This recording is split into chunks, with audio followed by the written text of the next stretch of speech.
Bayangin, sebuah negara sedang kacau, ribuan mahasiswa turun ke jalan, gedung dibakar, ekonomi runtuh, dan masyarakat hidup dalam ketakutan. Tapi tengah kekacauan itu, ada suatu pertanyaan yang jarang ditanyakan orang. Sebenarnya, siapa yang paling untung dari sebuah kerusuhan ini? Halo semuanya, nama saya Agung. Kalau kamu suka cerita tentang krisis ekonomi, konspirasi, politik, dan cerita sisi gelap dunia, langsung subscribe channel Agung Logowo. Dan jangan lupa nyalakan loncengnya karena gua akan upload video 2 kali dalam seminggu. Kalau sudah subscribe, langsung kita mulai.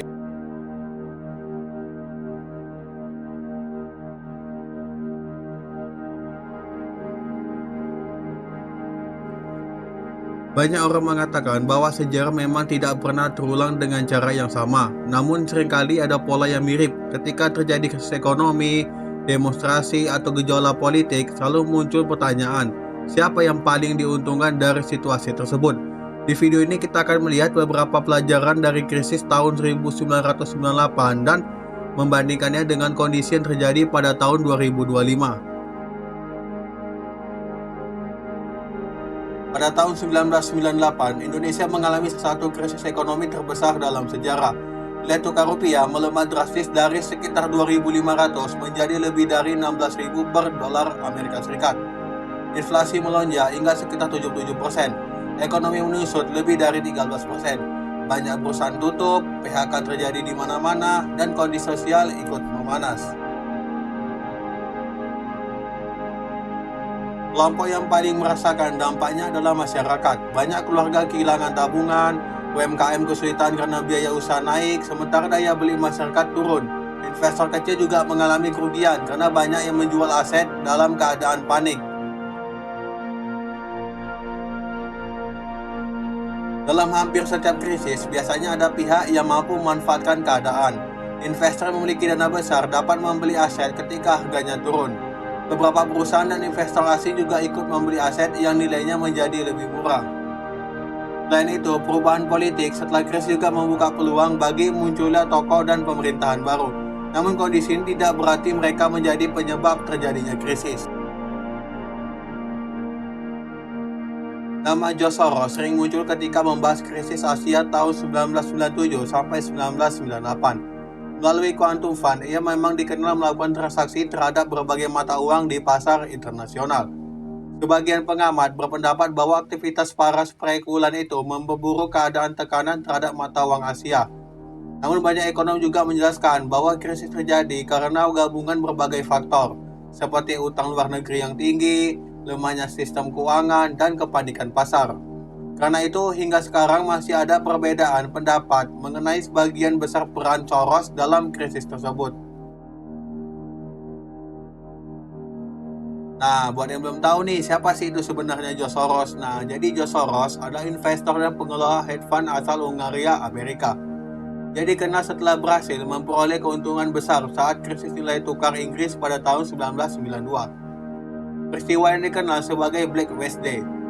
Selain bergerak di dunia investasi, ia juga mendirikan Open Society Foundation, sebuah organisasi yang mendukung berbagai program demokrasi, pendidikan, dan hak asasi manusia di banyak negara. Aktivitas organisasi tersebut mendapat tanggapan yang berbeda-beda. Ada yang mendukung, tetapi ada juga pemerintah dan kelompok tertentu yang mengkritiknya. Saat krisis 1998 terjadi, Indonesia menerima bantuan dari IMF. Sebagai bagian dari bantuan tersebut, ada berbagai syarat reformasi ekonomi yang harus dijalankan. Sebagian pihak menilai kebijakan itu membantu proses pemulihan. Namun ada juga yang berpendapat bahwa beberapa kebijakan justru memberikan dampak yang berat bagi masyarakat dan dunia usaha. Perdebatan mengenai hal ini masih berlangsung hingga saat ini. Dalam ilmu hukum ada istilah cui bono, yang berarti siapa yang memperoleh manfaat. Pertanyaan ini sering digunakan saat menganalisis berbagai peristiwa besar. Dalam sebuah krisis, biasanya ada beberapa pihak yang memperoleh keuntungan.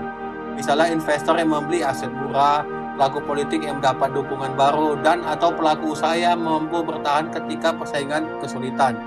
Namun memperoleh keuntungan tidak otomatis berarti menjadi penyebab suatu peristiwa. Demonstrasi merupakan bagian dari kebebasan menyampaikan pendapat. Setiap aksi memiliki latar belakang yang berbeda.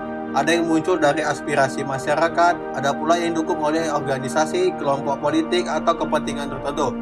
Karena itu, setiap demonstrasi perlu dipahami berdasarkan fakta dan konteksnya, bukan langsung disimpulkan berasal dari suatu pihak tertentu.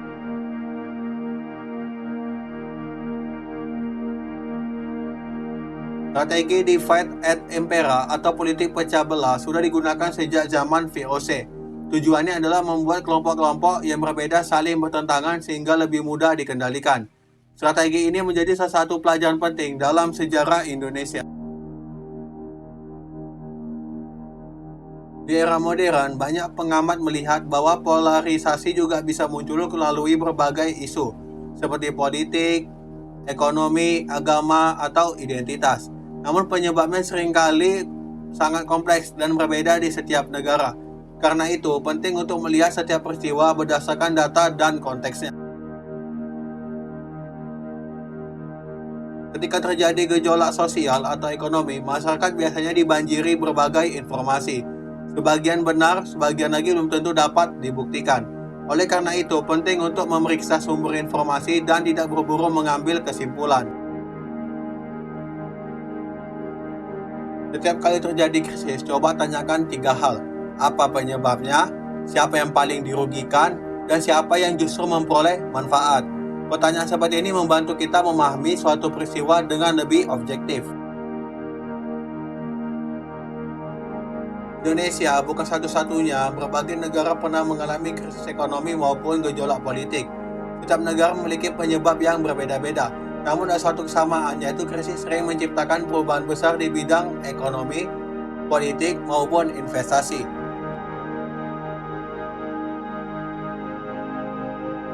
Sejarah menunjukkan bahwa setiap krisis selalu membawa 2 sisi. Ada masyarakat yang mengalami kesulitan, di sisi lain ada pihak yang mampu memanfaatkan peluang yang muncul. Karena itu pelajaran terpenting bukan mencari kambing hitam, melainkan memahami bagaimana krisis terjadi, siapa yang terdampak, dan bagaimana kita bisa siap menghadapi kondisi serupa di masa depan. Karena di balik setiap berita selalu ada sejarah, di balik setiap krisis selalu ada pelajaran, dan di balik setiap perubahan selalu ada pola yang bisa kita pelajari. Saya Agung Logowo, sampai jumpa di video berikutnya. Tetap #pahami dunia.